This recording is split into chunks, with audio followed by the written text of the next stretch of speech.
आखिर ऐसा क्या होता है कि एक 32 साल की पत्नी अपने पति को छोड़कर बच्चों को लेकर अपने प्रेमी के साथ चली जाती है। अगर आप लोगों को इस घटना के बारे में पूरा जानना है तो आप लोग हमारे वीडियो को अंत तक जरूर देखें। नमस्कार दोस्तों, मेरा नाम है जोकर। स्वागत करता हूं आपका जोकर न्यूज के एक और नए एपिसोड में। आज की ये घटना निकल कर आ रही है मध्य प्रदेश के हरदुआ गांव से। यहाँ पर एक परिवार होता है जिसमें पति पत्नी और 3 बच्चे रहा करते हैं और हंसी खुशी परिवार है, काफी अच्छा परिवार है। जिसमें पत्नी का नाम होता है सुमन, जिसकी उम्र होती है 32 साल। पति का नाम होता है पुरुषोत्तम, जिसकी उम्र होती है 40 साल। और आज से लगभग 10 साल पहले उनकी शादी हुई थी। तो दोस्तों, जो पुरुषोत्तम है वो बहुत अच्छी तरह से कमाता है और अपने परिवार की हर छोटी बड़ी खुशियों का ध्यान रखता है, यानी कि सुमन को किसी तरह की कोई तकलीफ नहीं होने देता। अब दोस्तों, इसके बाद क्या होता है? इसके बाद आता है वो समय जहां से इस घटनाक्रम को अंजाम दिया जाना था। वहां पे क्या होता है, वहां पे उनके ही पड़ोस में एक मकान का काम चल रहा था। उस काम को करने के लिए पड़ोस के गांव का एक लड़का राम किशोर, जिसकी उम्र होती है 25 साल, वो उस काम को करने के लिए वहां पर आता है। अब दोस्तों, जैसे ही वो जो सुमन होती है 32 साल जिसकी उम्र है, वो उस लड़के को देखती है तो मन ही मन उससे प्यार कर बैठती है। और ये सिलसिला दोनों तरफ से होता है, यानी कि जो रामकिशोर है वो भी सुमन को मन ही मन चाहने लगता है। ये दोनों एक दूसरे को देखने लगते हैं और देखने के बाद धीरे धीरे उनकी आपस में बातें होने लगती हैं और जो फोन नंबर है वो एक्सचेंज हो जाते हैं। और एक्सचेंज होने के बाद वो दोनों आपस में कई बार मिला भी करते हैं अपने प्यार को बढ़ाने के लिए।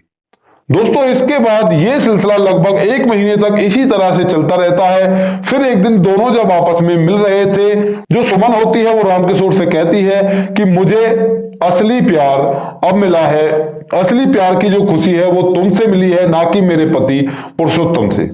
क्योंकि हमारी शादी को 10 साल हो गए और 10 साल में मुझे कभी भी ऐसा महसूस नहीं हुआ कि पुरुषोत्तम के साथ मैं खुश हूं या उसके साथ मुझे रहने में मजा आ रहा है। परंतु यहां पर तुम्हारे साथ रहने में मुझे काफी मजा आ रहा है और ये खुशी मुझे 10 साल में पहली बार मिली है, शादी के बाद से पहली बार मिली है। अब दोस्तों, इसके बाद रामकिशन बोलता है कि अगर तुम्हें ये खुशी जीवन भर के लिए चाहिए तो तुम्हें केवल एक काम करना होगा, तुम्हारा जो पति है पुरुषोत्तम, उसको रास्ते से हटाना होगा। दोस्तों, इसके बाद सुमन बोलती है कि हाँ, मैं ये काम तो कर लूंगी, परंतु तुम मुझे मेरे 3 बच्चों के साथ अपना सकते हो? क्या उनका पालन पोषण तुम अच्छी तरह से कर सकते हो? जो रामकिशन है वो झट से हामी भर लेता है कि हाँ, मैं तुम्हारे तीनों बच्चों का अच्छी तरह से देखभाल कर लूंगा, उनका लालन पालन अच्छी तरह से कर लूंगा। अब दोस्तों, इस बात को करने के बाद सुमन अपने घर चली जाती है पुरुषोत्तम के पास और अपने बच्चों के पास। जो सुमन अगले दिन जब पुरुषोत्तम काम पर जाता है तो पीछे से अपने तीनों बच्चों को लेकर और उस घर को छोड़कर वहां से चली जाती है। अब दोस्तों, इसके बाद जैसे ही पुरुषोत्तम शाम को घर आता है तो वो देखता है कि घर पर कोई नहीं है, बच्चे और जो पत्नी है उसकी सुमन, वो वहां से गायब है। अब इन सब चीजों को देखते हुए वो सीधा पुलिस स्टेशन जाता है। पुलिस स्टेशन जाके पुलिस को बताता है कि इस तरह से मेरी पत्नी गायब है। पुलिस वाले पूछते हैं कि कब से गायब है, तो वो बताता है कि साहब, मैं तो काम करने के लिए गया था और पीछे से पता नहीं जन कब से गायब है। अब दोस्तों, इसके बाद पुलिस वाले जो अपनी तहकीकात है वो स्टार्ट कर देते हैं और इसके दौरान ही वो पुरुषोत्तम से मांगते हैं जो सुमन का फोटो और उसका एक फोन नंबर। और दोस्तों, इसके बाद पुलिस अपनी तहकीकात स्टार्ट करती है और जो फोन नंबर है उसकी कॉल डिटेल निकाली जाती है और उसकी लोकेशन ट्रैक की जाती है। और लोकेशन ट्रैक करने के बाद पुलिस को वो जो फोन नंबर है वो एक्टिव मिल जाता है एक जगह पर, और उसी के साथ कॉल डिटेल में एक नंबर था जो कि रामकिशोर का था, वो नंबर भी उसी लोकेशन पर एक्टिवेट दिखा रहा था। इन सब चीजों को देखने के बाद पुलिस सीधा वहीं पे पहुंचती है और उन दोनों को अपनी हिरासत में ले लेती है।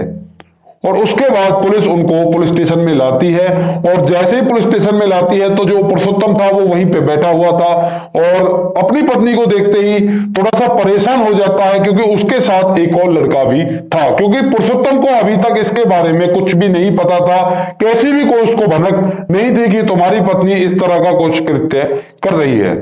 और दोस्तों इसके बाद वो सुमन से कहता है कि तुम कहां चली गई थी, ज्यादा परेशान था और बच्चे भी घर पर नहीं है। इसके बाद सुमन बोलती है कि अब मैं तुम्हारे पास कभी नहीं आऊंगी, मुझे रामकिशोर के साथ ही रहना है। और जो सुमन होती है वो पुलिस से भी यही बात कह देती है कि मुझे इसके साथ नहीं रहना, यानी कि पुरुषोत्तम जो उसका पति था उसके साथ नहीं रहना, मुझे तो केवल रामकिशोर के साथ रहना है। दोस्तों इसके बाद जो हमारा कानून है उसमें ऐसा कहीं भी नहीं लिखा है कि औरत अपनी मर्जी से किसी दूसरे के साथ नहीं रह सकती।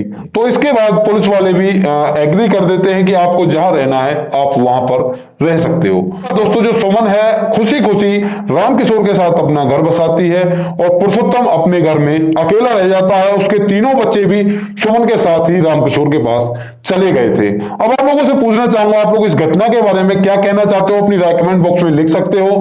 बाकी हमारे समाज में इस तरह की कुछ घटनाएं हो जाती हैं जिनको सुनने के बाद हमारा भी मन थोड़ा सा परेशान हो जाता है, परंतु आप लोग अपने मन को परेशान ना करो, क्योंकि इन घटनाओं को सुनाने का उद्देश्य आपको परेशान करना बिल्कुल भी नहीं है। ये केवल हमारी एक छोटी सी पहल है कि अगर आपको इन घटनाओं के बारे में सुनाया जाए तो आप लोगों को इनसे बहुत कुछ सीखने को मिलेगा और आप लोग इस तरह के क्राइम से, इस तरह के घटनाक्रम से बचेंगे।